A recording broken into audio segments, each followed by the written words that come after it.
Here we go then, 10 laps ahead of us, around Motegi. Ricciuti on the Ducati will fire away from pole position now. And it's a good start as well, but not as good as Adrian and Christian as well. Both Hondas able to fire through and take first and second. He's nudged wide, is Ricciuti, and he misses out big time. The pole man drops from first to third in the blink of an eye. Trastaveri then hasn't made up any ground, but hasn't lost any either, so certainly not too bad. Not a disaster off the line for the Yamaha man. Looks as though Andrea Severi is going to look up the inside of the pole man. Piero Ricciuti going backwards already, but the dream start then for the Montenegro brothers. Adrian first, Christian second. This is absolutely the dream start for Adrian. He's just taken over at the top of the championship, and now he's hit the front nice and early here in Motegi, and he's got his brother almost acting as a bodyguard behind him to keep his championship rivals Tati goes on the grass. Oh, disaster for the Grassini man. He's going to drop to the back of the pack. Got it all wrong there. So Tatigo back down to 12th as a result. Yeah, Ricciuti's up to second. He is. He's managed to squeeze through. Just as we were looking at Tatigo and seeing what happened with him, the Ducati man has pounced, and suddenly Adrian's bodyguard has been disposed of. But he's going to run wide. Mistake from Ricciuti. He's going to hand second place back to Christian. Is he? The pair are side by side. Remember, it is equal machinery here, so he can't rely on Ducati power. Down in towards the bottom of the back straight for the very first time. Such a difficult braking zone, but it looks as though our key contenders have made it through a-okay. So then it's all back in. Oh, look at this. Trastaveri is going to look for an opportunistic move. Andrea Severi, he runs across the curb on the inside. That allows the Yamaha man to get the drive. Fantastic then. Trastaveri up to fourth, and look at Jackhammer 2 trying to pounce on the Suzuki. Can't quite do it, or maybe he does it now. Has Andrea gone in a little bit deep? Possibly, but no, just going to be able to sweep it around the outside and hang on. So look at this already then. Adrian almost 8/10 clear. This is almost an exact carbon copy of the scenario we had in race 7 earlier on. It's an impressive start from Adrian. Sorry, I'm just losing my voice a little bit there. The excitement has got to me. Meanwhile, Trast, as you rightly said, Jack, through to 4th place, but he's going to need more than that. He cannot afford for Adrian to stretch out this championship lead even further. I mean, at the moment, just looking at it, big look up the inside, but no way through. At the moment, it will be another 6 points that Adrian is able to stretch out that championship lead by if things stay as they are. It's a total disaster for Trast. Came into this one leading the championship after a plucky performance at our last round, despite 2 disappointing qualifying grid slots. Ooh, can he find his way through to third? No, he can't, despite Christian's mistake. And now suddenly, he's almost throwing away that championship. 4 titles looks like a stretch at the moment for Trast if he can't find something special here in Motegi. Well, this is a big race, this for Trast, because so far in the last 3 or 4 races in this 2022 Global Series, we've seen Trast hasn't really had the pace of the top guys at the front. He's been struggling to rival the likes of Christian, Adrian, Piero Ricciuti, and even Andrea Severi on the Suzuki as well. So Trastaveri, he's got to bite back and show these guys that he is the champ, he is the king, and this one is going to be his for the taking. And off of Index there, that's a shame. He's been having a solid run of results of late as the Rising Stars 2-time champion, now getting his first go full-time in the Global Series. But despite that crash, clearly there's been some comings together further down the field because he still settles into 7th spot. He's actually not lost any positions there at all. Meanwhile, here's what the championship looks like then if things were to stay as they are. And Adrian would hold a commanding 11.5 point advantage over Trast heading to our series finale. But remember, of course, double points on offer in Valencia, meaning that pretty much any of those top 4 guys, if they go out and do the double in Valencia, the championship is theirs because there'll be 20-point swing going in their favour. So it's regardless of what anyone else is able to do. That'll be the key message, I'm sure, from the teams back at base. Go out there, focus on yourself. If you win both races in Valencia, the championship will be yours. So there are no excuses for Adrian, Trast, Severi and Christian if things stay just like that before the checker flag comes out. Tell you what, Jack, we may not have a battle for the lead, but look at this. From Piero Ricciuti, 0.4 back to Christian, 0.3 back to Trastevere, 0.2 back to Severi, and then only half a second back to Jackhammer as well. So from 2nd to 6th, we've got a train of riders here, and these are the big 6 that we've spoken about all season long, and they're proving why we call them that so far. And I tell you what, Adriani's proving why he was a world champion as well. 3 victories to his name so far, and he's looking like he's on course for a 4th one here. This is one of the most dominant rides I've seen so far this year, Jack. We've only completed 3 laps. We're on lap 4 of 10, and he's already a 1.5 seconds clear, half a second a lap. He's absolutely mullering everyone else at the moment. Yeah, well, we know that Honda own the Motegi circuit here in Japan, so certainly doing them a favour in their own backyard right now. Of Adrian looking on to go and pick up his 2nd race win of the evening and drag himself to an 11.5-point championship lead. I tell you what, though, that 2nd Honda, the LCR Honda of Christian MM17, is starting to look busy. Piero Ricciuti, if he wasn't already under pressure, he definitely is now. And look at that, speaking about pressure, that's as close as it can get, really. Andrea Severi constantly on that rear tyre of the Yamaha M1 in front of it. On lap 4 of 10 here around Motegi, and Adrian at the front has checked out. It looks as though we've got ourselves a fight for 2nd at the moment, which is a surprise. Very, very unusual for someone to have this kind of dominance in MotoGP eSport as we focus in on our reigning world champion. Trast into 4th at the moment, but he's got the pretty difficult job here of looking forwards at Christian and trying to find a way through, but also keeping an eye over his shoulder with Severi closing in at a rapid rate. It looks as though he's found a good run through the final corner here, and we could have some moves into the opening corner. Here we go, we're going to track Trast all the way down to turn 1. He looks to the inside. Did fancy it for a second, but eventually thought better of it. But Christian goes wide though. We'll cut it back.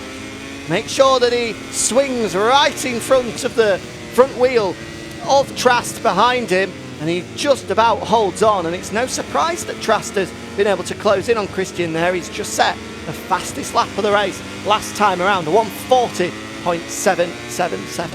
Yeah, so Trast then flying quite literally, 777. He's a big Airbus coming through. So certainly Trastevere then, he's got the bit between his teeth. But as we do say, look at this now, he's under a 10th. Surely he's going to try and move up the inside here, or maybe not. I was having flashbacks to 2010 there, Valentino Rossi and Jorge Lorenzo, but doesn't quite look like he's going to be able to go for it. This is the one thing with Motegi that's always so tricky. As soon as you get out of one corner and you get going a little bit, get a bit of a run on the rider ahead of you, you're back on the brakes. There's no real time to kind of build your momentum and get alongside them to try and dive down the inside. It's a very, very tricky and technical track, this, and one that if you're going to make a move, it often requires a mistake, just like that. Christian then, just as I was about to say, goes wide, does get a better run coming out of the hairpin there. Rushing now down the hill towards turn 11. Trastevere's going to have the better line. He can just squeeze Christian there to the outside, which he does. Fantastic. Can he get it stopped? No, he doesn't. He goes wide himself. So here we go then, heading towards the final flip-flop. Is he going to drop it over his nose? No, he cuts back under. Fantastic racecraft there from Christian. Is he going to hold on to it? I believe he is. Fantastic stuff from the LCR Honda man. Wow, incredible. In the space of, what was that, 5 corners, they swapped position 4 or 5 times. Incredible between Christian and Trast. And it's not done there as well, because here comes Severi. Mistake from Trast, ever so slightly wide. And the Suzuki man doesn't need a second invitation. And suddenly, the world champion dropped from 3rd to 5th in the space of 3 corners. It's turning into a disaster day for Trast as the championship seemingly slips through his fingers. And this is that trait of Motegi playing out. 1 second you're the hunter, the next you become the hunted, and that is exactly what happened with Trast there. Picked off just as he was trying to pick Christian off himself. Incredible stuff. I cannot believe how much those guys swapped and changed there. First, let's just recap. Christian, the mistake into turn 10, Trast pouncing on that. But then Trast on the run down to 11, ran ever so wide. They were side by side as we flicked through 12 and 13, and then suddenly out to the final corner, Severi managed to get a good drive, and he was able to pounce on another small, uncalculated error from Trast to drop him down to 5th. Wow, what a series of corners that was. And I think we're not done yet either. Out to the final corner then. Oh, sorry, down onto the back straight, should I say. Here we go. Here comes Gotta Trask. run. He's looking to make amends here of 1 lap ago. This is where he lost 3rd spot, and now he's looking to gain 1 spot. He's going to have to push Severi wide. I think he's got it done. Has he got his nose in front? No, he doesn't. Severi fires back through. He has the inside line, and he makes good use of it, but he's going to be so compromised there out to the final corner. An opportunity now surely for Trask to bounce back and bite back into the opening corner. Can he look through? No, he can't. Oh, has he gone deep? Surely he's gone deep there. He has. There goes Trask. Yamaha M1 squeezes through, and again they're at it. Shoulder to shoulder, elbow to elbow, on the drive up towards turn 3 and 4, and Severi looks to have it under control for now, but he's wide again! He's wide again, and surely now he's going to throw it away. Yes, he does. He gives 1 place to Trask, and Jack Hammer fancies getting in on the act as well. Severi will hold the inside line as we run down towards turn 5 here, and hopefully he can now hold on to 5th at the bare minimum, because he's got Jack Hammer all of a sudden swarming over his rear wheel. Well, I was about to say there, fantastic work from Andrea Severi to withstand the pressure, not crack underneath it, but he does. We thought he'd had it done and fended off the attack there from Trask, but 1 final mistake was enough to seal the deal, and now all of a sudden he's got a pesky Red Bull KTM looking every which way, up the inside, round the outside. Just go through him, Jack. Go on. You've got to force the issue in eSport. It seems as though he isn't. Oh, mistake from Severi then. He slipped back once again. Another mistake here. This is incredible. As soon as we think one person's got it all under control, nipped up through into 4th place, the other makes a mistake again. Well, the usually unflappable Italian is flapping all over the place today, crashing 3 times in Buriram. Here he goes. And countless errors here in Motegi. He's a little bit wide there, and Jack Hammer will be fancying that he can squeeze in front now as well. Can you believe it? What has he had for breakfast? Because whatever he has had, make sure that he doesn't have it for breakfast when we get to Valencia, and that is probably one of the worst analogies that I've ever had, but still, let's run with it. Well, we'll have to find out what he has had for breakfast in case it is that, but certainly this round 4 in the Global Series then, it is the keystone to Trask Severi's championship, falling apart if it does so happen to turn out like that at the end of round 5 in Valencia. Looks like he's gone in deep again there, just a fraction, so allows Jack Hammer to close up a fraction more. Look at that Jack Hammer leaning into the TV there. He's certainly getting close, getting keen. He can smell a 5th place. It's just right in front of him. Oh, it's great to see these guys concentrating. I'm just watching Jack Hammer instead of the action, just to see if Trask was to make a mistake, if his eyes do light up. I'm sure it might get a little bit wider. Yeah, I'm sure the whites of his pupils will start glowing in that morning sunlight.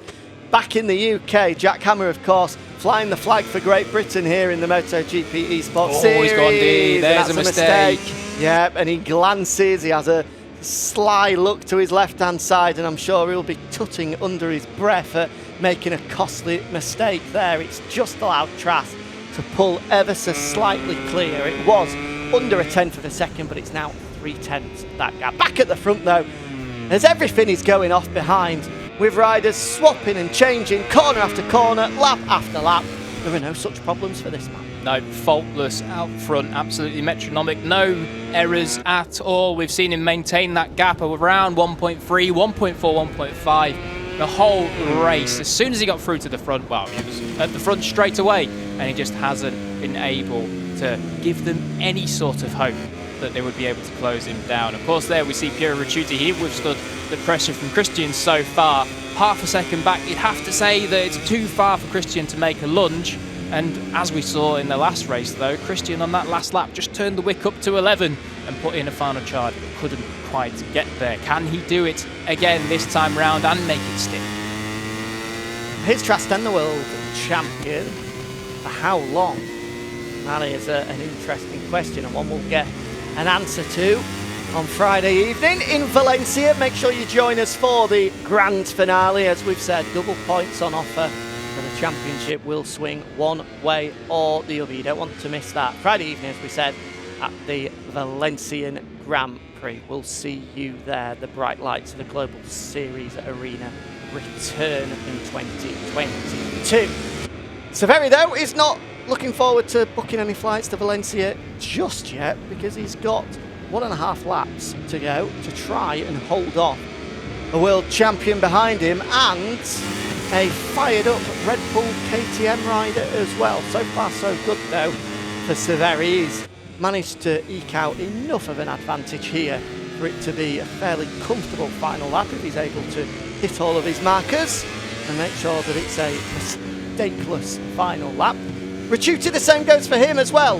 Victory is definitely out of contention now as we come out of the final corner for the penultimate time. He will be looking over his shoulder. Already going defensive there is Ricciuti. He's not going to leave anything to chance. 2/10, that gap has closed up, and look, visibly as well. Once again, there. He is with him. And I tell you what, if there's just the slightest of openings, he's going to be firing that RC213V through it. Yeah, so just like last time then, Christian is on the hunt in this final lap. And you have to say as well, quick shout out to Piero Ricciuti, because this is probably his most solid round so far in 2022. We thought he'd be one of these guys that was contending for race wins every single time in 2022, but it hasn't quite ruled out to be that way. But here tonight, in round 4, he's done much better indeed. But you have to say the biggest thing, we all thought that maybe Christian MM17 would be the headline once again at this round 4. But indeed, it is his brother, and it just goes to show that we never should have questioned whether he was going to be able to pull it out the bag or not. Yeah, there's something in the water in the Montenegro household at the moment. Double victory for Christian at round 3, and now we're just half a lap away from a double victory for Adrian at round number 4. Yep, it's been a solo speed show from Adrian. He's pulled clear on that opening lap. And did you hear that? Does not look big sigh of relief there. I don't know if that was a sigh of relief or just one last nervous intake of breath to try and get through this final sector. Here we are then into turns 12, 13 and 14. He's got 12 done, he's got 13 done, and he's now got 14 done. What a performance! It's double delight for Adrian as he carries all of the momentum in towards our season finale in Valencia. A commanding win, a commanding championship lead. It's all gone his way tonight. Into the hot seat then goes Adrian. A fantastic performance just when he needs to. He's hit the ground running. Fantastic stuff then. We all thought that it was maybe going to be the LCR Honda that would steal the headlines, but no. Piero Ricciuti takes second ahead of the aforementioned LCR Honda rider, Christian. You have to say Andrea Severi as well can't be too disappointed with his evening's work after some damage limitation in the first race, and a solid fourth there. But there you see it then. Double victory confirmed for Adrian. Not quite the fastest lap, but he just beat them with consistency there. Piero Ricciuti second, Christian MM17 third, Andrea Severi. And the big talking point is Trastaveri once again misses out on a podium. He's at 4 races without a podium now. When was the last time we said that about Trastaveri, the 3-time champ? Jack Hammer comes across in 6th, Vindex Davide Linea, Spada Longo, Umastru, Mr. T and Tati Go rounding us out. We've only got 2 races left. We'll see you in Valencia for them.